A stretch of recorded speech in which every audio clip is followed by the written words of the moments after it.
برحمتك يا رب العالمين. رب اشرح لنا صدرنا ولساننا واحلل عقدة من لساننا ويفقهوا قولنا. قال الشيخ المصنف رحمه الله تعالى نفعنا بعلومه في الدارين. Sekarang.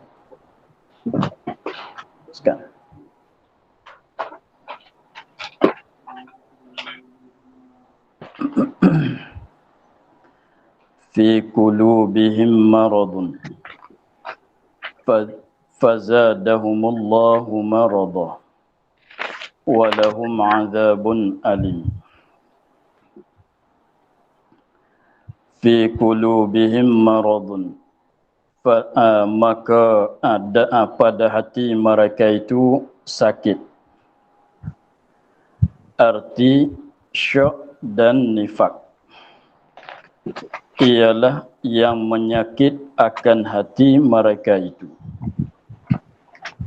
Fazadahumullahu marada, maka ditambah akan mereka itu oleh Allah akan sakit dengan Quran yang diturun kerana kufur mereka itu dengannya. Di sini pula Allah Ta'ala menyatakan dan menetapkan akan sebab tidak beriman mereka itu. Sebab tidak beriman mereka itu ialah golongan orang yang munafikin, yang mana Allah Ta'ala kata firman dahulunya, wa ma hum bimu'minin wa minan nasi man yaqulu amanna billahi wa bil yaumil akhir wa ma hum bimu'minin. Setengah daripada manusia yang ialah golongan orang munafik, mereka yang kata di mulut mereka katanya dia tu beriman dengan Allah dengan hari kiamat, tetapi Allah Ta'ala menyaksi bahawa mereka itu pada sebenarnya tidak beriman. Wa ma hum bimu'minin, sebenarnya mereka tidak beriman sama sekali. Maka di sini Allah Ta'ala nak menetapkan sebab boleh tidak beriman mereka itu. Sebab boleh tidak beriman mereka itu, berterusan mereka itu di atas tidak beriman, pada hakikatnya mereka tidak beriman. Apa sebab? Maka sinilah sebab ianya. Firmannya fi qulubihim maradun, pada maknanya dengan sebab ada pada hati mereka itu tu penyakit. Pada hati mereka itu sakit. Sakit bukan mana sakit pedih, itu maknanya penyakit. Ada di dalam hati mereka itu maknanya dengan sebab ada di hati mereka itu suatu penyakit.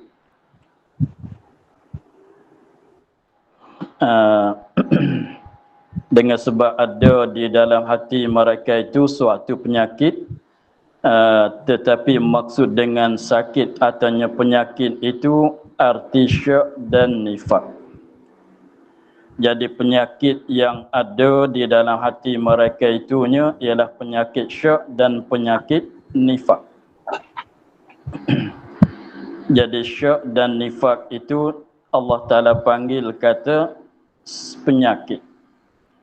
Padahalnya sebenarnya penyakit itu kita dah maklum ialah suatu perkara yang kedatangan pada badan manusia, menyebabkan badan manusia itu terkeluar daripada keadaan yang layak dengan dia.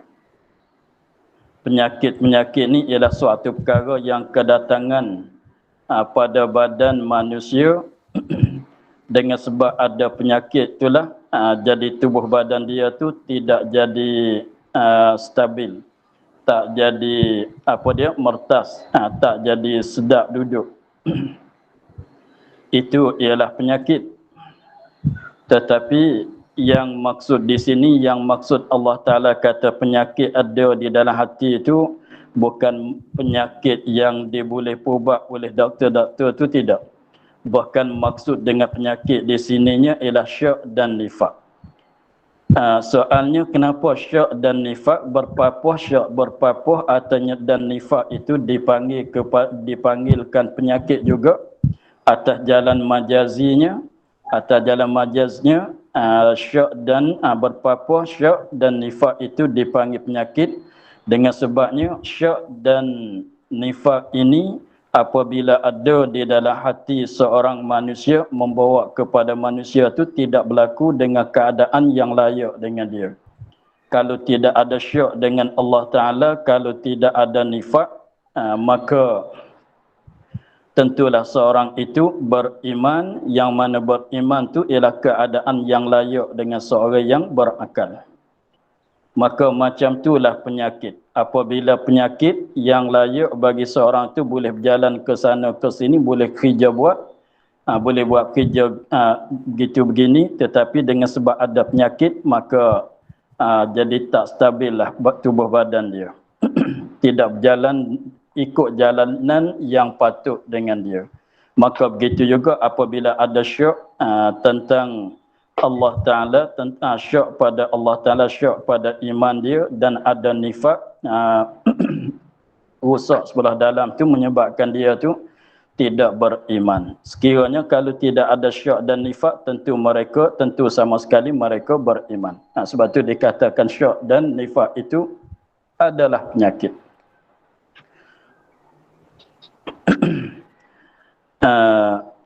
Pada dalam hati mereka itu setengah daripada manusia ialah orang munafik, ada sakit, yakni ada penyakit. Yang maksud dengan penyakit di sini ialah penyakit syak dan penyakit nifak. Muzahir akan yang sebenar, musbunyi akan muzahir akan yang muzahir akan yang elok di luar, musbunyi akan keburukan sebelah dalam. Muzahirkan iman, musbunyikan kufur. Dikatakan nifak di sini, muzahirkan iman, musbunyikan kufur. Jadi maknanya sebab mereka ini tidak beriman, sebab yang pertamanya ialah mereka ada di dalam hati mereka itu ialah ada penyakit syak dan ada penyakit nifak di dalam hati mereka itu. Maka penyakit itu dah ada di dalam hati mereka itu. Fazadahumullahu maradah. Maka ditambah akan mereka itu oleh Allah akan sakit, yakni akan penyakit itu pula. Jadi maknanya penyakit syak dan penyakit nifak tu masih ada, telah ada di dalam hati mereka itu, tetapi Allah Ta'ala menambahkan lagi, jadi bertambah sakit. Jadi ada syak di dalam hati mereka itu, maka Allah Ta'ala menambahkan syak tu lagi. Di dalam hati mereka itu ada nifak, dah ada nifak, maka Allah Ta'ala menambahkan nifak tu lagi. Maka dengan sebab itulah tak ada jalan langsung untuk nak beriman mereka itu. Sekadar ada penyakit yang biasa syak, biasa nifak tu pun tak boleh, tak nampak jalan beriman dah. Apakah lagi Allah Ta'ala menambahkan pula akan penyakit itu pula. Jadi semakin berat, semakin hari semakin berat. Jadi Allah Ta'ala menambahkan syak itu dengan cara mana? Dengan Quran yang diturun. Dengan Quran yang diturun, artinya dengan wahyu yang diturun. Maka Quran yang diturun berbagai-bagai ciptaan. Setengah daripadanya Quran diturun dengan mewajibkan beberapa perkara yang wajib dan menceritakan bab akhirat dan bertauhid kepada Allah Ta'ala. Maka apabila turun suatu ayat apabila turun suatu ayat, maka dengan satu ayat itu mereka tak beriman, tak percaya dengan satu ayat. Turun pula satu ayat, maka jadi dua ayat, mereka tak beriman dengan ayat Quran. Turun pula ayat yang ketiga, tiga ayat pula mereka yang tak beriman dengan ayat pula. Turun ayat yang keempat, lagi pula tak beriman. diwajibkan sembahyang, mereka itu ingkar akan wajib sembahyang. Tak berapa lama diwajibkan puasa, mereka mengingkar akan puasa juga. Jadi semakin hari semakin bertambah oleh penyakit itu. Dengan sebab semakin hari semakin Quran diturun tambah. Segala fardu, segala yang wajib, semakin hari pada masa Nabi Muhammad itu semakin bertambah. Jadi awal-awalnya syak dan penyakit nifak itu tak begitu berat sangat. Dengan sebab Quran tak banyak lagi diturun, hukum-hukum syariat pun tak banyak lagi diperintah. Tetapi semakin hari semakin ayat Quran bertambah, maka bertambah mereka itu tak beriman. Datang satu ayat dia tolak. Datang pula satu ayat mereka tolak. Datang pula satu ayat mereka tolak. Itu jadi bertambah tolak, bertambah syak, bertambah nifak mereka itu dengan apa yang diturun oleh Allah Subhanahu wa taala daripada ayat Quran.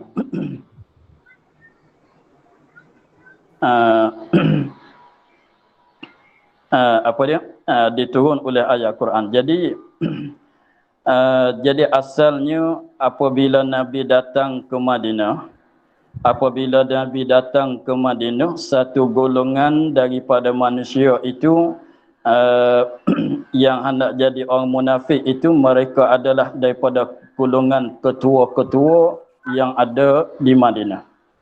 Maka dengan sebab apabila Nabi datang ke Madinah, didatangkan hukum perang, dakwah kepada orang kafir, sekiranya kalau tidak sanggup masuk Islam, maka dihalalkan bunuh akan mereka. Maka dengan sebab mereka takut kena bunuh, takut dirapahkan harta mereka, mereka muzuhi akan beriman, muzuhikan keislaman mereka. Tetapi di dalam hati mereka itu masih dalam kufur, masih tak beriman dengan Allah Ta'ala, masih dalam kufurnya. Tetapi buat-buat zuhir saja kata beriman. Dengan sebab awal-awal datang Nabi ke Madinah, mereka dah syak apa yang dicerita oleh Nabi SAW. Mereka dah muzahirkan Islam, memusbunyikan kufur. Itu dikatakan nifak. Maka setiap hari lama kelamaan makin bertambah. Syak dan nifak mereka itu semakin bertambah. Dengan sebab ayat Quran yang diturun semakin banyak, jadi banyak perkara lah yang dia tak percaya dengan Quran.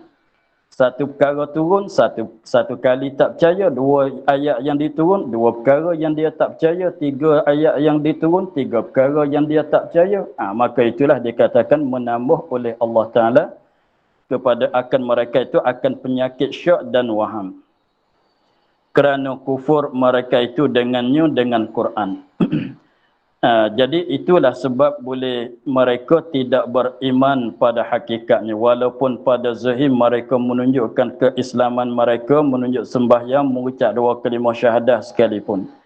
Tetapi dengan sebab dalam hati mereka itu ada penyakit, lalu tu mereka itu tidak beriman. Semakin hari semakin berat, semakin hari semakin berat. Allah Ta'ala menambahkan sakit penyakit-penyakit syak dan nifak itu. Jadi ketetapannya adalah mereka itu tidak beriman sama sekali. Dengan sebab tak beriman, maka firman Allah Ta'ala, walahum azabun alim. Walahum azabun alim. Dan bagi mereka itu azab yang sangat sakit. Dengan sebab tak beriman, memanglah masuk dalam golongan orang kufur, orang kafir. Maka tentu orang kafir di dalam neraka tempat dianya.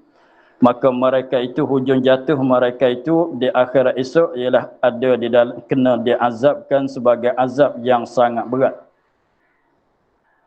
Dengan sebab itu hujung jatuhnya. Nah, akhir-akhirnya akibat daripada tak beriman, tak beriman tu akibat daripada ada penyakit syak dan nifak di dalam hati mereka itu.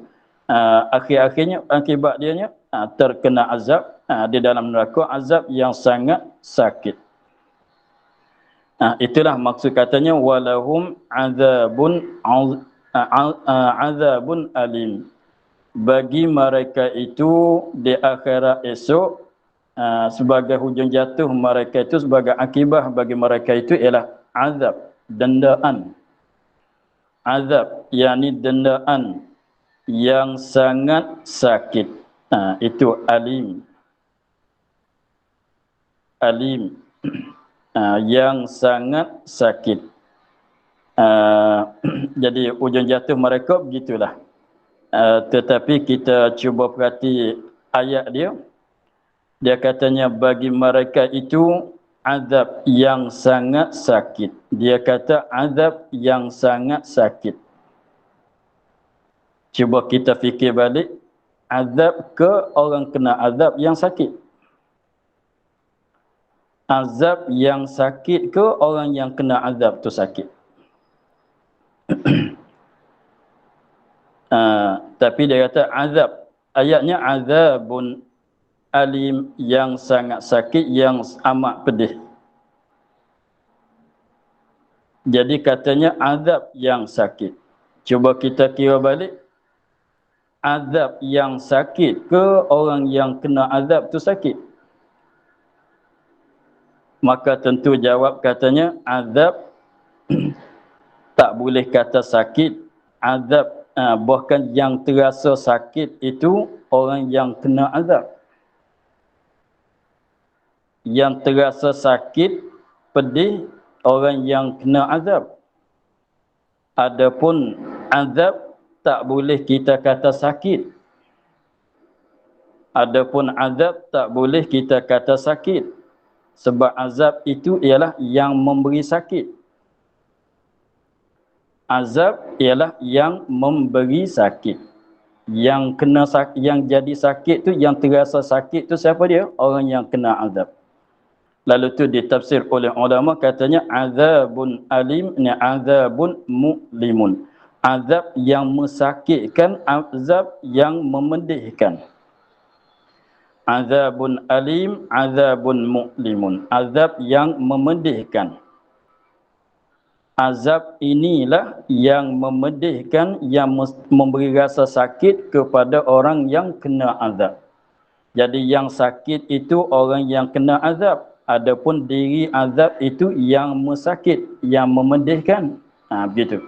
Tetapi dengan secara mubalaghahnya, dengan secara mubalaghahnya, nak cerita kata azab tu apabila sangat berat. Apabila azab itu sangat berat,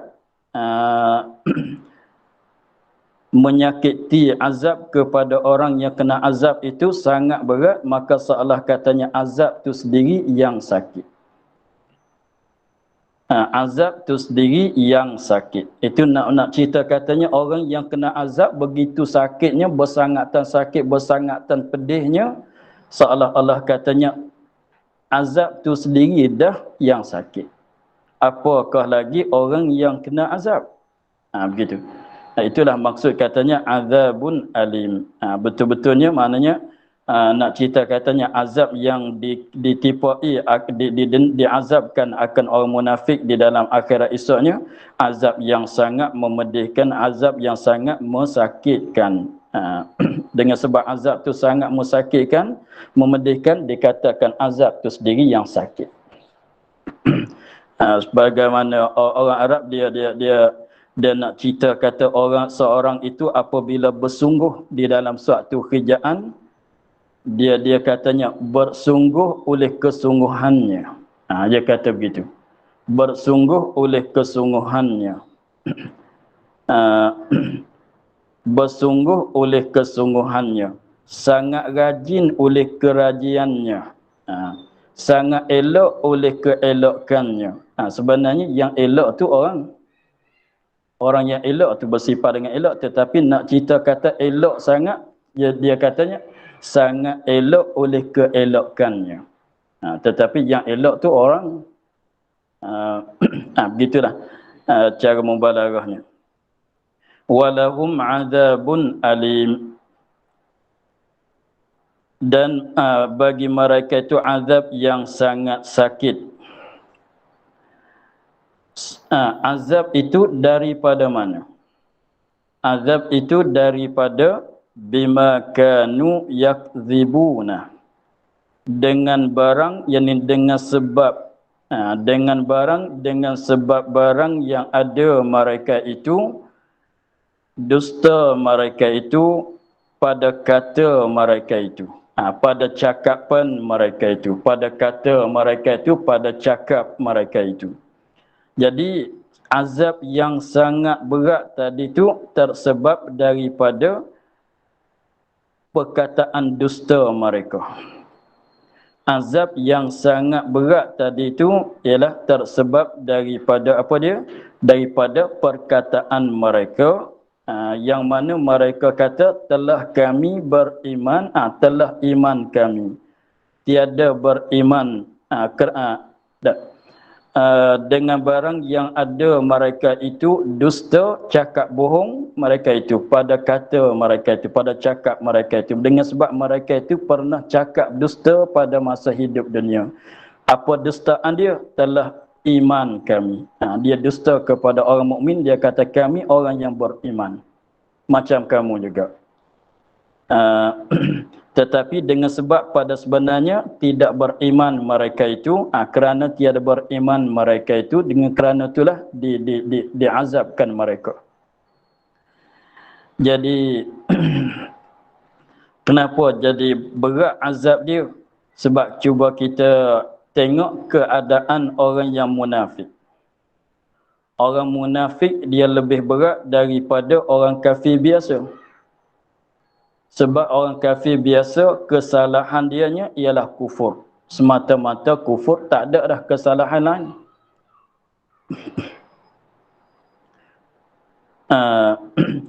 Orang kufur biasa salah di kufur saja.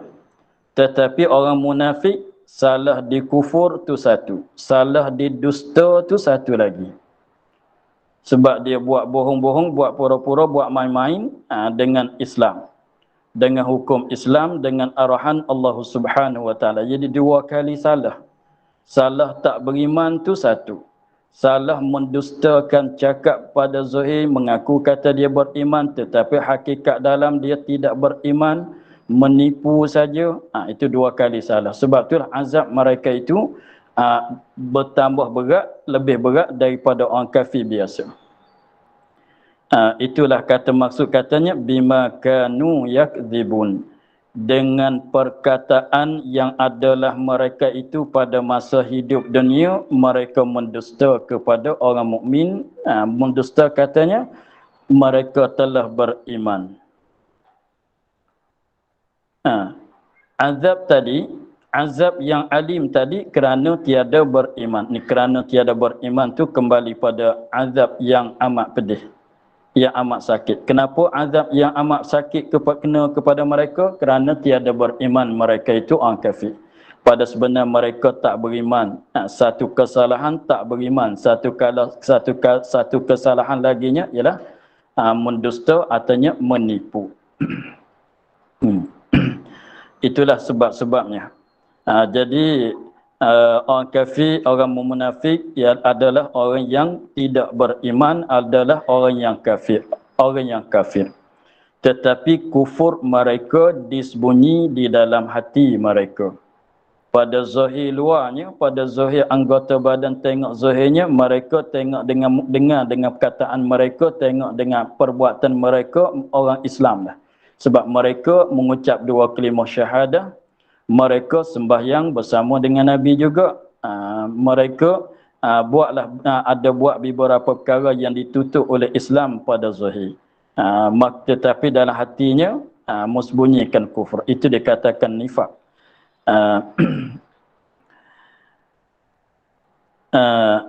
Habis di situ. Kemudian pula Allah Ta'ala menceritakan pula akan kelakuan-kelakuan bagi tingkah laku, artinya kelakuan-kelakuan, artinya tingkah laku bagi orang-orang yang munafik. Cara kedudukan orang munafiknya, cara dia bergaul dengan orang Islamnya macam mana?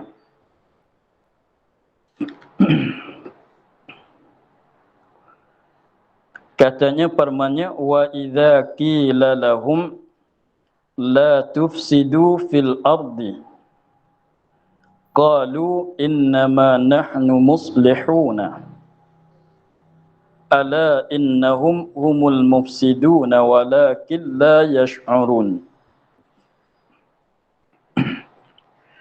Wa idza qila lahum, dan apabila dikatakan, apabila dikata bagi mereka itu, apabila dikata bagi mereka itu, maksud dikata di sini maknanya dinasihat akan mereka itu. Maksud dikata di sini ialah dinasihat kepada mereka itu, kepada orang-orang yang munafik.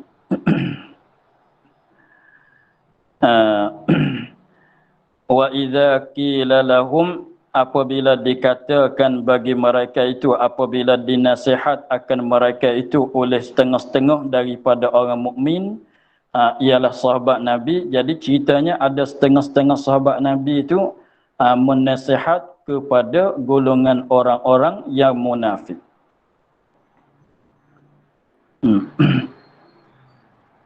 Apa dia perkataan, apa dia penasihatan tadi? Qila lahum, apabila dikata bagi mereka itu. Apa dia perkataan yang dikata tadi? Apa nasihat yang dinasihatkan tadi? La tufsidu fil ardi. Ini perkataannya. Perkataan yang orang mukmin kata kepada orang munafik. Perkataan nasihatan yang dinasihat oleh orang mukmin kepada orang munafik. Katanya la tufsidu fil ardi. Jangan kamu buat fasid dalam bumi. Jangan kamu buat fasid. Fasid makna rusak. Fasid dengan mana rusak, yang membuat fasid, membuat merusak dalam bumi, yakni pada muka bumi. Dalam bumi, yakni pada muka bumi. Janganlah kamu buat kerosakan pada muka bumi. Buat kerosakan pada muka bumi macam mana? Dengan kufur dan bantah, dengan secara kufur, itu membuat fasid.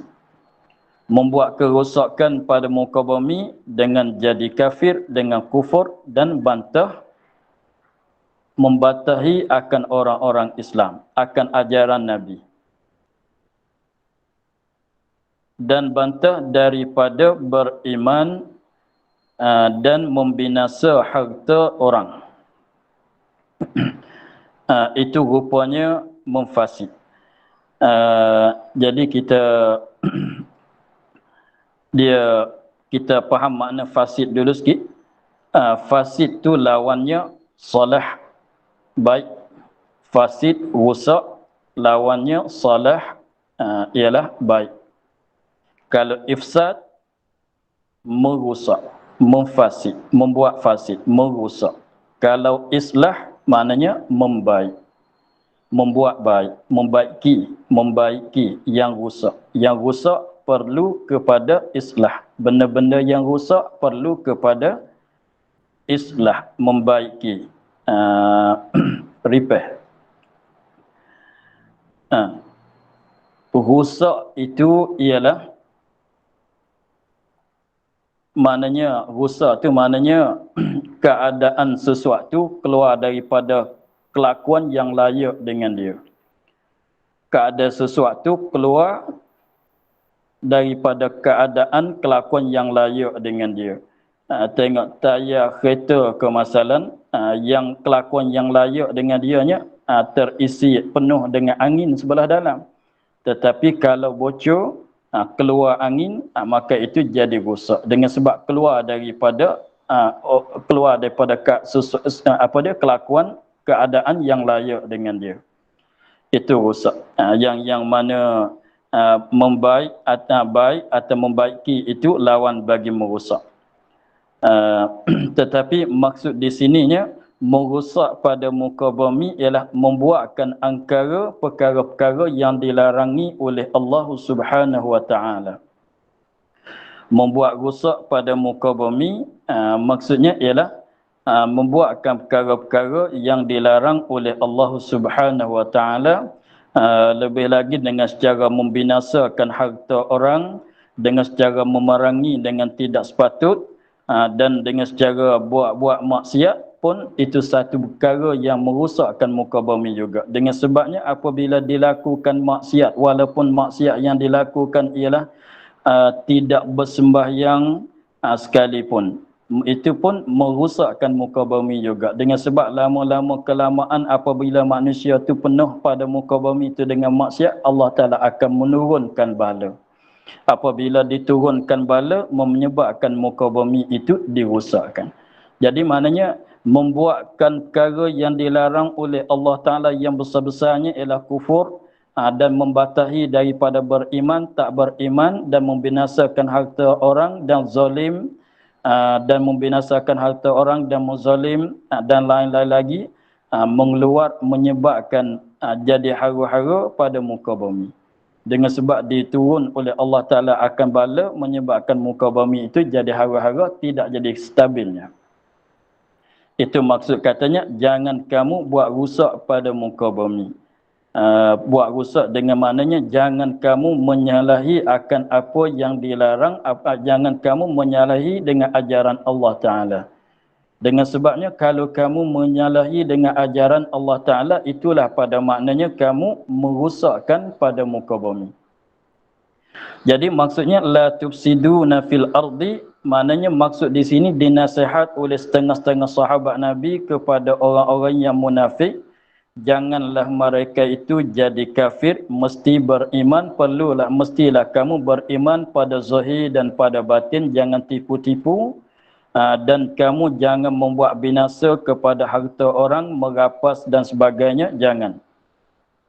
Itulah yang dinasihat oleh setengah-setengah sahabat Nabi kepada orang-orang yang munafik.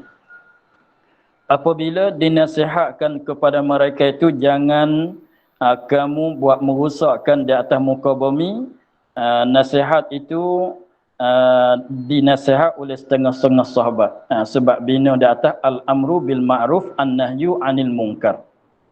Sebab kufur setengah pada munkar.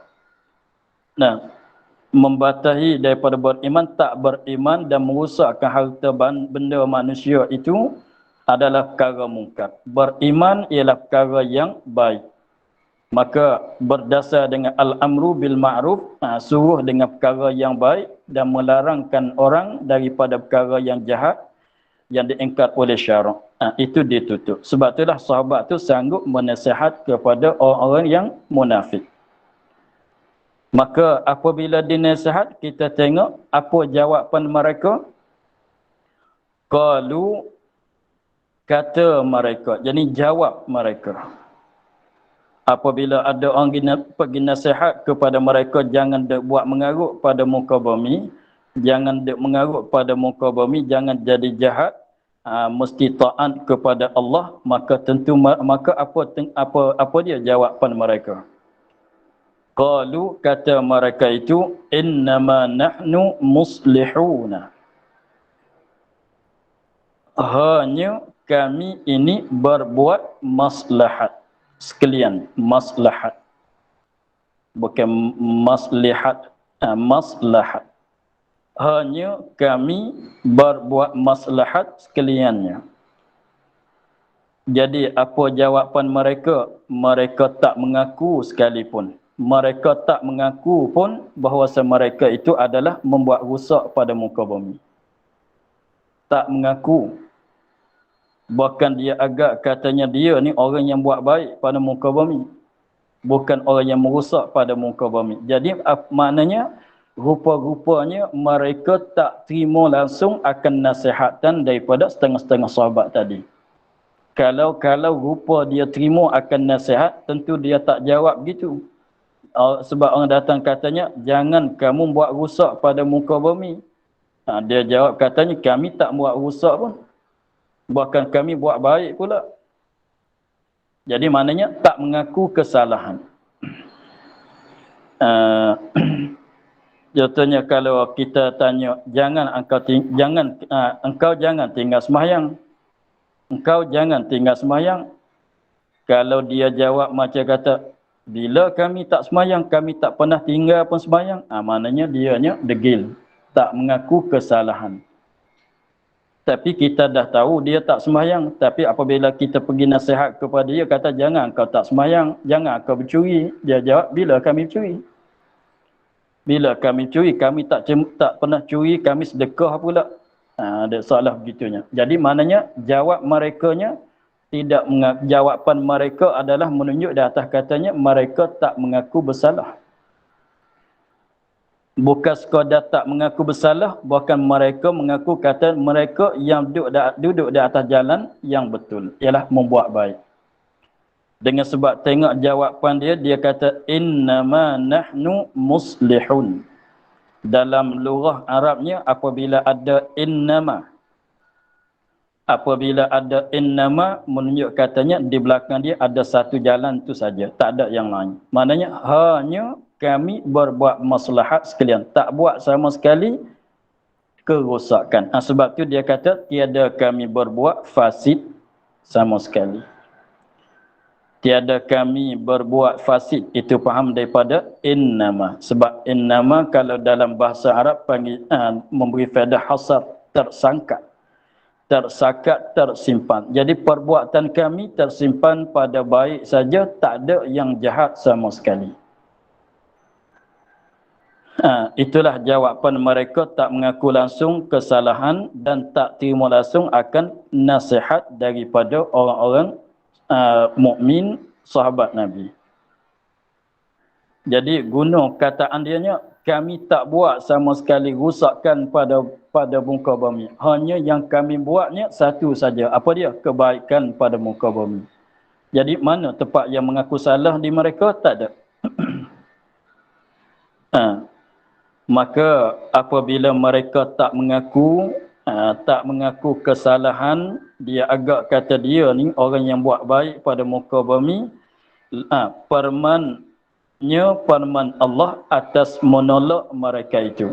Maka Allah Ta'ala menolak akan perkataan mereka itu dengan katanya, dengan firman-Nya, ala innahum humul mufsiduna. Ala innahum humul mufsiduna. Ketahui olehmu bahwasa mereka itulah yang berbuat fasid sekalian. Berbuat fasid itu dengan menegah orang daripada beriman. Dialah menegahkan, menghalangkan manusia daripada beriman dengan Nabi. Itu satu kerjaan dia. Jadi Allah Ta'ala tolakkan kataan mereka dengan katanya, ala jaga-jaga. Ketahuilah, kamu mesti tahu bahawasa adalah kamu ini ialah orang yang membuat rusak pada muka bumi. Dengan sebab kamu menghalangkan, menegahkan, menyekatkan orang daripada beriman. Itu jawapan Allah Ta'ala, tolakkan Allah Ta'ala kepada mereka yang mendakwakan diri mereka bahawasa mereka membuat baik pada muka bumi. Tengok cara tolak Allah Ta'ala dengan sebab kataan orang munafikin, dia kata macam mana? Innama nahnu muslihun. Seperti kata tadi, ada guna lafaz innama menunjuk katanya dia tidak buat fasid sama sekali, hanya yang mereka buatnya ialah maslahat kesemuanya. Maka tengok apabila Allah Ta'ala jawab, mesti guna kataan yang tinggi pada tu lagi. Tengok Allah Ta'ala katanya, firman-Nya, ala ketahui oleh kamu. Kamu sepatut tahu. Kamu mesti kena tahu bahawa adalah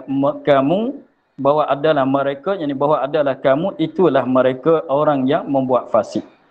Allah Ta'ala guna ala memberi faedah makna bersungguh pada percakapan. Allah Ta'ala guna inna menunjuk data bersungguh pada percakapan. Guna hum itu menunjuk atas bersungguh pada cakapan, dan guna alif lam pada al-mufsidun menunjuk katanya makrifah kedua-dua mubtada dan khabar. Maka itu menunjuk kata bersungguh, takkid. Itu boleh menolakkan kataan mereka itu. Jadi maksudnya Allah Ta'ala nak tolak dengan sebab kataan mereka itu ya guna innama, hanya. Itu menunjuk atas bersungguh dah. Menunjuk atas bersungguh dah. Sungguh dah pada dakwaan mereka. Maka Allah Ta'ala nak tolakkan, Allah Ta'ala gunakan beberapa perkataan yang menunjuk di atas makna bersungguh. Kita sepatut tahu bahasanya dalam bahasa Arab, dalam bahasa Melayu kita pun ada juga. Apabila kita nak cerita dengan suatu cerita, untuk nak berjadi bersungguh kepada ceritaan kita, yang ada guna lafaz-lafaz untuk nak kelima-kelima untuk nak jadi bertambah kuat ceritaan kitanya. Tengok tengok Allah Ta'ala apabila dia nak cerita katanya manusia di dalam kerugian, dia kata firman-Nya wal asri innal insana. Tengok, wal asri, demi, bersumpah dulu. Bersumpah ni tujuannya apa dia? Untuk nak mengkejapkan, untuk menyungguhkan perkataan, ceritaan akan diceritakan. Wal asri inna, guna inna pula. Inna menunjuk mana? Bersungguh. Innal insan, sesungguhnya, tengok diterjem pun, sesungguhnya manusia lafi, lam pula, sesungguhnya di dalam kerugian. Jadi itulah lebih kurang untuk jadi tambahan. Jadi tengok cara kalau orang yang biasa dengan bahasa Arabnya, guna lafaz ala, guna lafaz innahum, inna, dan guna al-mufsidun, itu menunjuk katanya bersungguh pada ceritaan. Jadi maknanya apabila nak jawab kataan mereka itu, mesti kita kena tindih lagi, kena berat lagi ceritaan kitanya. Sebab tu kalau orang katanya kalau kita cerita kepada seorang dengan suatu ceritaan, kalau agaknya dia tak nak percaya kepada kita, kita tak boleh cerita betul-betul, tak boleh cerita dengan perkataan betul-betul begitu. Kalau kita nak ceritanya, contohnya kita kalau orang tanya, dah makan nasi ke belum? Dah makan nasi ke belum? Kita jawab betul-betulnya, saya dah makan. Betul-betul cakap. Tak ada apa benda yang menekan, menyungguhkan, tidak ada. Tetapi kalau macam-macam orang yang tanya tadi tak nak percaya kepada kita, kita kena tak boleh cakap saya dah makan lah, kita kena tambah sikit lagi, tambah sikit dalam kataan kita untuk nak jadi bersungguh. Sungguh pun saya telah makan. Kalau nampak tak nak percaya lagi, bersumpah, wallahi saya dah makan. Itu maknanya mentakkid. Sungguh pun saya sudah makan. Kalau tak nak percaya lagi, wallahi sungguh pun saya telah makan. Itu menunjuk atas bersungguh pada cakapan. Jadi dengan sebab kataan mereka guna innama, satu perkara saja, Allah Ta'ala guna tiga perkara untuk nak menyungguhkan. Mereka, orang munafik, nak menyungguhkan perkataan mereka, dia guna innama satu ya. Tetapi Allah Ta'ala nak mengatasi akan kataan mereka, nak menolak akan kataan mereka, serta nak mengatasi akan kataan mereka guna beberapa perkataan yang menunjuk atas makna bersungguh pada ceritaannya. Sesungguh pun ala, sepatut kamu tahu, kamu mesti tahu, kamu sepatut tahu, kena jaga bahawa kamu sendiri itulah orang yang membuat fasik.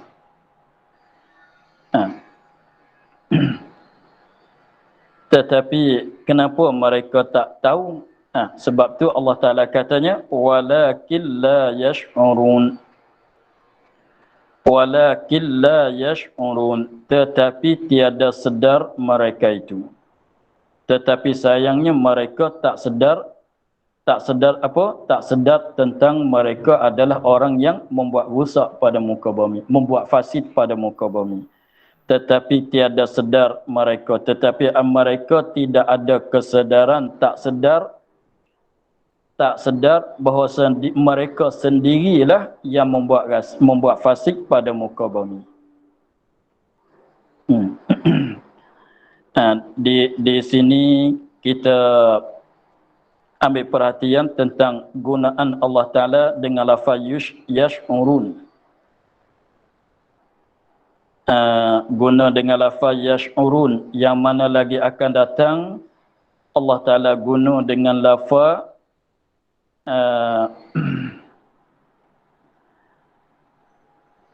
mana satu lagi? Satu lagi depan tu, walakin la ya'lamun. Depan sikit, walakin la yash'urun wa idza qila lahum aminu kama amana an-nasu qalu anu'minu kama amana as-sufaha ala innahum humus sufaha walakin la ya'lamun. Bentuk-bentuk tu nak seakan-akan. Tengok. Yang sini ala innahum humul mufsidun. Yang lagi akan datang ala innahum humus sufaha. Bentuk tu sama kan? Bentuk cakap tu sama. Buah-buah cakap tu sama. Jalanan cakapnya sama. Lepas tu diikuti walakin la ya'lamun. Itu lagi akan datang. Adapun di sini dia guna walakin la yash'urun.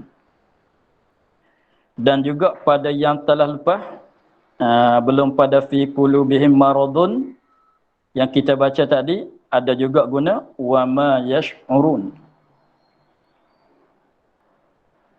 Ada juga guna wa ma yash'urun, tiada sedar mereka itu. Di sini pun guna walakin la yash'urun. Tetapi lagi akan datang Allah Ta'ala guna walakin la ya'lamun, tetapi mereka tiada mengetahui, tak tahu. Adapun sini Allah Ta'ala guna la yash'urun, tetapi tiada sedar mereka itu. Maka memanglah antara la ya'lamun, tidak mengetahui, tak tahu, tak berilmu, tak berpengetahuan. La yash'urun, tidak sedar, tak ada kesedaran, sedar. Maka kenapa boleh begitu? Dengan sebabnya pada bahasa cakapnya ilmu dan sedar, sedar dan ilmu, ketahui. Sedar itu lebih senang daripada mengetahui.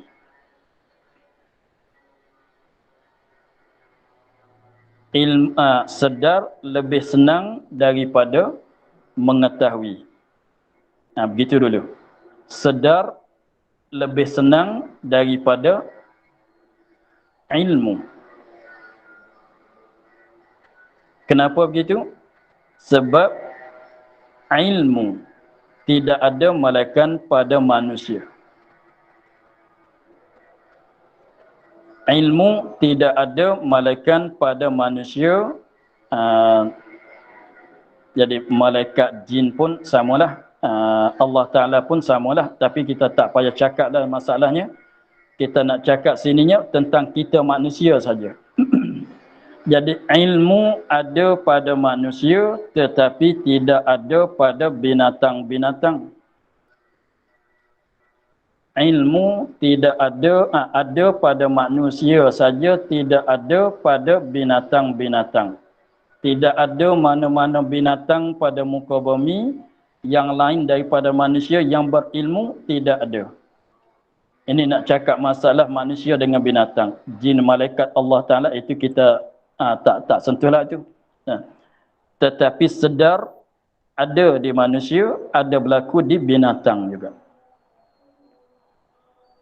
Itulah mana kata sedar itu lebih mudah, lebih senang daripada mengetahui. Sebab setengah-setengah ilmu kena usaha belajar, tetapi sedar ini bukan sekadar manusia boleh sedar, binatang pun boleh sedar juga. Tak semacam ilmu manusia saja boleh ilmu. Binatang tak boleh ilmu. Tetapi sedar, manusia boleh sedar, apakah lagi ilmu, binatang pun ada sedar juga. Tengok tengok macam mana tengok kita binatang liar kat hutan-hutan tu, kat mana-mana pun, kalau kita cuba nak masuk dekat dengan dia, dia dah lari. Bila masa kita masuk dekat, cuba nak masuk dekat, tak ada dekat lagi pun. Cuba-cuba nak masuk dekat dengan dia, dia dah lari dah.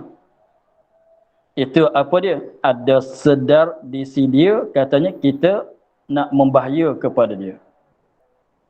Dia tengok kita masuk dekat dia ni, dia macam tengok, dia sedar katanya kita nak mengarut pada dia, nak takap dia, nak membunuh dia. Sebab tu dia lari. Itu sedar lebih senang daripada ilmu. Maka apa yang nak cerita di sini? Maka di sini maknanya Allah Taala katanya walakin la yush'irun. Jadi mereka mendakwa kata mereka adalah orang yang membuat baik pada muka bumi. Tetapi adalah yang sebenarnya mereka lah yang merosak pada muka bumi. Tentang mereka merosakkan muka bumi ini, serendah-rendah, seringan-ringan benda gitu, mereka tu tak sedar juga. Beratlah. Kalau tak tahu tu boleh jadi juga, boleh tahan juga. Nah, kalau tak tahu, ni sedar lebih senang daripada mengetahui. Benda yang ringan-ringan saja mereka tak dapat juga. Itu nak cerita kata berat sangat mereka. Tak sedar pun tak sedar ke diri mereka sendiri bahawa mereka adalah orang yang merosakkan pada muka bumi. Dengan sebab nak cerita katanya tak ada langsung sifat-sifat yang insaf, tak ada langsung. Dengan sebab serendah-rendahnya sedar pun tidak ada. Padahalnya sedar ni bukan sekadar di manusia, di binatang pun ada sedar. Nak bagi rupa kata mereka tidak langsung berfikir. Tak ada guna langsung fikiran, tidak guna langsung mengenung pada fikiran mereka, tidak ada. Dengan sebab sedar pun tidak ada. Apakah lagi nak ada tahu? Begitu. Begitu juga yang cerita dulunya, katanya apa dia? Yukhadi'una Allah walladzina amanu wa ma yakhda'una illa anfusahum wa ma yash'urun. Yang cerita dulunya mereka lah menipu akan diri mereka itu sendiri. Dengan sebab mereka tak beriman, adalah mereka menipukan diri mereka sendiri. Maka kelakuan keadaan mereka menipukan diri sendiri, sekadar tu pun mereka tak sedar. Tak sedar pun. Jangan nak tahu lebih tinggi pada sedar. Tak sedar pun. Padahalnya kalau kata tak sedar saat itu beratlah. Sebab nak kata macam mana? Berat pada binatang. Sebab sedar ni ada di binatang. Jangan kata tak tahu boleh tahan juga, sebab binatang pun tak tahu. Tak ada pengetahuan. Tapi kalau tak sedar tu maknanya tak tahu nak kata berat macam mana lah. Sebab apa? Di binatang pun ada sedar. Tengok binatang liar tadi tu, apabila kita masuk dekat dengan dia tu, dia dah lari. Dia khabar, dia sedar katanya kita nak merosak, nak takap dia, nak bunuh dia. Dia dah lari. Ni, jadi maknanya tak itu langsung. Apa dia? Fikiran mereka tak berjalan langsung. Sehingga tidak ada sedar dengan perkara yang disebut tadi. Sebab tu katanya, walakin la yash'urun. Lain daripada kata walakin la ya'lamun lagi akan datang. Itu cara Allah Taala guna lafaz-lafaz dalam memberi faedah, memberi makna yang sepatut kita kajilah. Kenapa Allah Taala guna begini, tempat lain guna lain pula, adalah hikmat dianya. Ada yang nak dia nak isyaratnya. Nak katanya apa dia? Mereka berat sangat tu, sehingga sedar pun tidak. Begitulah. Maka untuk minggu ni kita akhir di situ dulu. Cerita orang munafik tu belum selesai lagi. Maka insyaAllah minggu depan kita sambung dengan kata wa idza qila lahum aminu kama amanan nas. Itu pun cerita orang munafik lagi. Wallahu a'lam, walhamdulillahi rabbil alamin. A'udzubillahi minasyaitonir rajim. Bismillahirrahmanirrahim. Alhamdulillahi rabbil alamin wassalatu wassalamu ala asyrafil anbiya'i wal mursalin wa ala alihi wa sahbihi ajma'in. اللهم افتح علينا فتوح العارفين ونور قلوبنا بنورك الكريم واجعل أعمالنا خالصة لوجهك الكريم اللهم إنا نستودعك ما قرأناه وما حفظناه وما سمعناه فردد علينا وافتح يدينا سبحان ربك رب العزة عما يصفون وسلام على المرسلين والحمد لله رب العالمين.